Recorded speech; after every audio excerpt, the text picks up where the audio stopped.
जून आणि 14 जून दरम्यान आणि 15 जून दरम्यान दररोज भाग बदलत पाऊस पडणार आहे म्हणून हा अंदाज लक्षात येतो. सर्व शेतकऱ्याला सांगू इच्छितो, ज्यांच्या शेतामध्ये एकच ओल असले तर तुम्ही पेरणी करायला हरकत नाही.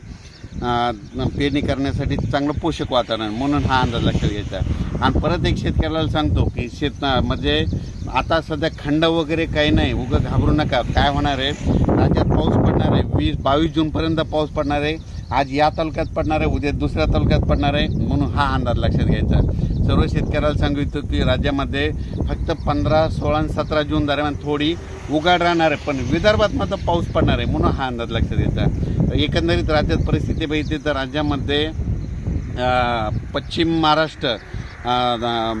महाराष्ट्र, मराठवाडा आणि तसेच या भागामध्ये 12 जून, 13 जून, 14 जून, 15 जून दरम्यान ओढे नाले वाहतील तसं आणखीन एक पाऊस पडणार आहे. काही ठिकाणी वाहुनी पडणार आहे, मुसळधार, कुठं रिमझिम, कुठं पेंडवालता पाऊस पडणार आहे म्हणून हा अंदाज लक्षात घ्या.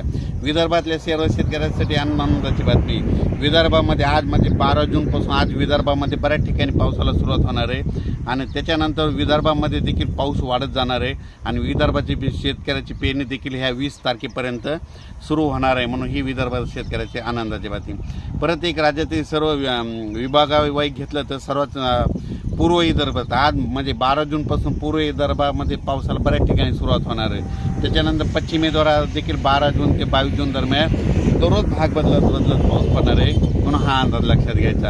आणि त्याच्यानंतर मराठवाड्यात देखील सर्व शेतकऱ्याला सांगू इच्छितो की म्हणजे 12, 13, 14 जूनपर्यंत दररोज वेगवेगळ्या भागात पाऊस पडणार आहे आणि एकही ओल असले तर पेरणी करायला हरकत नाही म्हणून हा अंदाज लक्षात घ्यायचा. ओल जर नसले तर पेरणीचा निर्णय घेऊ नये म्हणून हे देखील लक्षात घ्यायचं. त्याच्यानंतर सांगायचं झालं तर सोलापूर, सातारा, सांगली, नगर, नाशिक, धुळे, जळगाव, त्याच्यात बुलढाणा, जालना, परभणी, अमरावती, अकोला, हिंगोली, वाशिम, नांदेड, लातूर, बीड या भागात देखील ह्या 3-4 दिवसामध्ये चांगला पाऊस पडणार आहे म्हणून हा अंदाज लक्षात घ्यायचा. पण सोलापूर जिल्हा, धाराशिव जिल्हा, लातूर जिल्हा, बीड जिल्हा आणि सांगली जिल्हा म्हणजे आता ह्या 3 दिवसात मात्र आणखीन जोरदार पाऊस पडणार आहे.